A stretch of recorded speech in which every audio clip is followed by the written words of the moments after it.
Hello बच्चों। तो mentor school में आप लोगों का स्वागत है। तो आज हम कक्षा 10 के इकोनॉमिक्स अर्थात अर्थशास्त्र के पूरा सिलेबस एक ही वीडियो में कवर करने वाले हैं। तो मैं शिशुपाल कुमार, मेंटर स्कूल से। तो चैप्टर 10 के पहला चैप्टर में क्या है? पहला चैप्टर में हमको पढ़ना है पूरे 5 चैप्टर अध्याय इकोनॉमिक्स में। पहला है डेवलपमेंट, भारतीय अर्थव्यवस्था के क्षेत्र, धन और ऋण, वैश्वीकरण और उपभोक्ता का अधिकार। यही 5 चैप्टर है जो इकोनॉमिक्स में पढ़ना है। इसमें पहला में हम लोगों को पढ़ना है विकास। इसका परिचय हम लोग पढ़ेंगे। हर व्यक्ति और समाज का लक्ष्य होता है बेहतर जीवन, इसे ही हम विकास कहते हैं। विकास किसे कहते हैं? हर व्यक्ति और समाज का लक्ष्य होता है बेहतर जीवन, और इसी बेहतर जीवन को हम क्या बोलते हैं? विकास कहते हैं। लेकिन विकास का मतलब हर व्यक्ति के लिए अलग अलग हो सकता है, समझिए। इस कैसे है, इसकी व्याख्या विस्तार से समझिए। विकास का विविध अर्थ है। किसी के लिए पैसा कमाना विकास है, किसी के लिए शिक्षा, स्वास्थ्य और सम्मान पाना विकास है। इसीलिए विकास बहुआयामी, मल्टी डायमेंशनल होती है। विकास के सूचक इंडायरेक्टर्स, आय, इनकम, औसत आय पर कैपिटल, ये इनकम, इसी को क्या बोलते हैं? विकास। ये आय होता है। आय मतलब औसत आय, इसी को पर कैपिटल इनकम को क्या बोलते हैं? आय बोलते हैं। मानव पूंजी, मानव विकास सूचकांक, HDI, स्वास्थ्य, शिक्षा और आय मतलब हेल्थ, एजुकेशन और इनकम, इसे क्या बोलते हैं? मानव विकास सूचकांक, HDI। इसे UNDP तैयार करता है। इसको कौन? UNDP तैयार करता है। एक संस्थान है जो तैयार करता है। भारत का स्थान मध्यम श्रेणी में आता है। इसका भारत का स्थान इसमें मध्यम श्रेणी में आता है, HDI में। राष्ट्रीय आय की असमानता, ये क्या होता है? इसके बारे में हम लोग पढ़ेंगे। कुछ राज्यों की औसत आय बहुत अधिक, जैसे केरल, हरियाणा, कुछ की बहुत कम, जैसे बिहार, झारखंड, समझ गए। सतत विकास क्या होता है? इसके बारे में हम पढ़ेंगे। आज की ज़रूरतों को पूरा करना, लेकिन बिना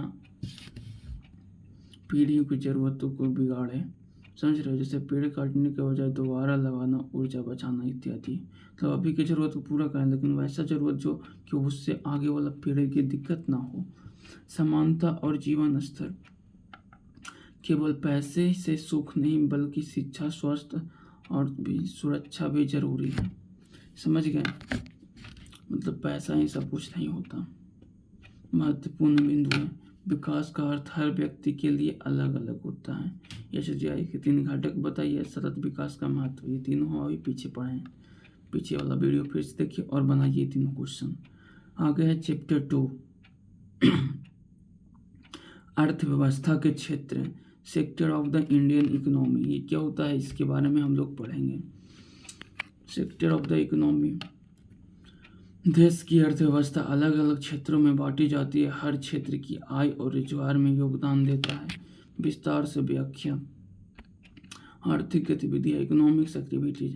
प्राथमिक क्षेत्र की खेती, पशुपालन, मछली पालन, खनन। द्वितीयक क्षेत्र सेकेंडरी उद्योग, फैक्ट्री, निर्माण कार्य इत्यादि। ये सब क्या है? द्वितीयक है। पहला में खेती, और तृतीयक क्या था? तृतीयक क्षेत्र में तृतीय परिवहन, बैंकिंग सेवा, मतलब सेवा को तृतीयक क्षेत्र कहते हैं।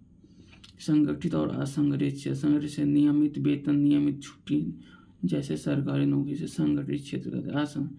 कोई सुरक्षा नहीं, कम वेतन, जैसे खेत के मजदूर, घरेलू कामगार, समझिए। असंगठित हुआ, संगठित मतलब जिनको सरकारी जॉब। सार्वजनिक और निजी क्षेत्र, ये क्या होता है? सार्वजनिक पब्लिक, सरकार द्वारा संचालित, इसे सार्वजनिक बोलते हैं, जैसे रेलवे, बैंक इत्यादि। निजी, प्राइवेट कंपनियां, निजी कंपनियां मतलब टाटा, रिलायंस इत्यादि जैसे। निजी संपत्ति हुआ। दोनों का लक्ष्य जनता की सेवा और आर्थिक वृद्धि करना होता है। भारत की स्थितियाँ, कृषि पर निर्भर लोगों की संख्या ज़्यादा है लेकिन उत्पादन कम। सेवा क्षेत्र तेजी से बढ़ रहा है। सरकार की भूमिका, रोजगार योजना, शिक्षा और बुनियादी ढांचा उपलब्ध कराना। महत्वपूर्ण 3 क्षेत्रों के उदाहरण रखें। संगठित और असंगठित के बीच अंतर, सार्वजनिक और निजी क्षेत्र के कार्य, इन तीनों के बारे में बताइए। अगला चैप्टर है चैप्टर 3, धन और ऋण, मनी एंड क्रेडिट। समाज में वस्तु विनिमय की जगह वह धन मनी ने ले ली। धन ने ही लेन देन का माध्यम बन गया। समझ गए? विस्तार से इसका व्याख्या करें। धन क्यों वैसा क्या है? पहले लोग वस्तु से वस्तु बदलते थे, उसे बैटरल सिस्टम कहते थे। अब मुद्रा मनी ने इसका आसान बना दिया है। धन के रूप सिक्के, नोट, बैंक खाते में जमा राशि धन की सबसे विशेषता। यह एक्सेप्टेबल होता है, ये ना कि कोई सामान लेंगे, कोई पैसा देंगे तो कहेगा नहीं लेंगे, ये कोई बात नहीं हुआ। ये एक्सेप्टेबल होता है, हर जगह स्वीकृत होता है।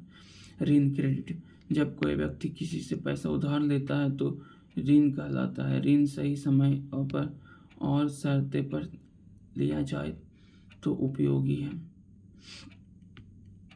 औपचारिक और अनौपचारिक ऋण स्रोत। औपचारिक फर्म, बैंक, सहकारी समिति या ब्याज दरें कम, नियम स्पष्ट होती है। ब्याज ज़्यादा, शोषण की संभावना हो सकती है। स्वरोजगार और ग्रामीण बैंकिंग, ग्रामीण क्षेत्रों में माइक्रो फाउंडेशन की स्वयं व्यवस्था होती है। समझ गए? समूह सेल्फ हेल्प ग्रुप बहुत उपयोगी होती है। ये गरीब महिलाओं को आत्मनिर्भर बनाती है। इसके महत्वपूर्ण बिंदु क्वेश्चन है, इसको आप लोग बनाइए पीछे के पढ़ के, हम अभी पढ़ाएं उसी में से है क्वेश्चन। धन का महत्व बनाइए, औपचारिक और अनौपचारिक ऋण में अंदर बताइए, स्वयं सहायता समूह की भूमिका बताइए। सारे हम पहले पढ़ा चुके हैं। अध्याय 4, वैश्विक और भारतीय अर्थव्यवस्था, ग्लोबलाइजेशन एंड इंडियन इकोनॉमिक्स। वैश्वीकरण का अर्थ वस्तुएं, सेवाएं और विचारों का विश्व स्तर पर उत्पादन प्रदान करना है। इसे क्या वैश्विक अर्थव्यवस्था बोलते हैं। आगे इसको हम विस्तार से पढ़ेंगे। वैश्वीकरण क्या है? जब दुनिया के देश आपस में व्यापार, निवेश और साझा करते हैं, इसी को वैश्वीकरण कहते हैं। बहुराष्ट्रीय एमएनसी, ऐसी कंपनियां जो देश से में माल बनाकर कई देशों में बेचते हैं, उसे एमएनसी कंपनियां कहते हैं। वैश्वीकरण के लाभ, रोजगार के अवसर बढ़े, विदेशी निवेश आया, नई तकनीकें और उत्पाद उपलब्ध हुए। नुकसान, छोटे उद्योग पीछे रह गए, असमानता बढ़े, विदेशी कंपनियां पर निर्भरता। उदारीकरण और सुधार, इकानवे में भारत ने आर्थिक सुधार लागू हेतु सरकारी नियंत्रण घटाया, आयात और निर्यात में छूट दी गई। WTO, विश्व व्यापार संगठन, अंतर्राष्ट्रीय व्यापार को बढ़ावा देने के लिए संगठन, लेकिन गरीब देशों को बराबरी नहीं मिल पाती है। इसमें महत्वपूर्ण क्वेश्चन क्या है जो हम पढ़ाएं, इसी में से होगा। वैश्वीकरण क्या है, एमएनसी क्या है, जो क्या उधर बताइए। ये सब बहुत ही आसान क्वेश्चन है, आप लोग बनाइए। 5वां, उपभोक्ता अधिकार, कंज्यूमर राइट्स, ये क्या होता है, इसके बारे में पढ़ेंगे। हर व्यक्ति जो कोई वस्तु सेवा खरीदता है वह उपभोक्ता कहलाता है तथा उसे सही वस्तु सही दाम पर जानकारी का अधिकार है। विस्तार से व्याख्या। उपभोक्ता की समस्या, घटिया वस्तु, गलत माप, नकली उत्पादन, अधिकार, दाम, ये सब क्या है, उपभोक्ता की समस्या है। उपभोक्ता का अधिकार क्या है, इसके बारे में पढ़ेंगे। जानने का अधिकार, राइट टू इन्फॉर्मेशन, स्वेच्छा का अधिकार, राइट टू सेफ्टी, चयन का अधिकार, राइट टू चूज, सुनने का जानने का अधिकार, राइट टू हेड, नए पाने का अधिकार, राइट टू सीक रेसेंडलर, उपभोक्ता शिक्षा का अधिकार, राइट टू कंज्यूमर एजुकेशन। उपभोक्ता संरक्षण नियम 1986 में उपभोक्ता अदालतों की स्थापना, जिला स्तर पर 20 लाख तक, राज्य स्तर पर 1 करोड़ तक और राष्ट्रीय स्तर पर 1 करोड़ के ऊपर। जागरूकता के प्रतीक, ECM मार्क, FOP जैसे चिन्ह गुणवत्ता बनाते हैं, जैसे जोगो ग्रैंक लोगो अभियान। समझ गए? इसका महत्वपूर्ण बिंदु उसके बारे में पढ़ें। 6वां, उपयोगिता का अधिकार लिखें। अपराध नियम के अदालतों का ढांचा बताएं। गुणवान चिन्हों का नाम, अंतिम पुनरावृत्ति। अब इसका कैसे इस पर पूरा बुक को रिवाइज करें, उससे हर चैप्टर को कम से कम 3 लंबे और 5 छोटे प्रश्न पूछे जा सकें। सारे क्वेश्चन भी याद कर लीजिए। आंकड़े की बजाय उदाहरण पर ध्यान दें, चार्ट डाल के बनाकर इसे पढ़ें। समझ गए? तो अगर आप लोग यूट्यूब पर देख रहे हैं तो सब्सक्राइब कर लीजिए और लाइक कर दीजिए। धन्यवाद।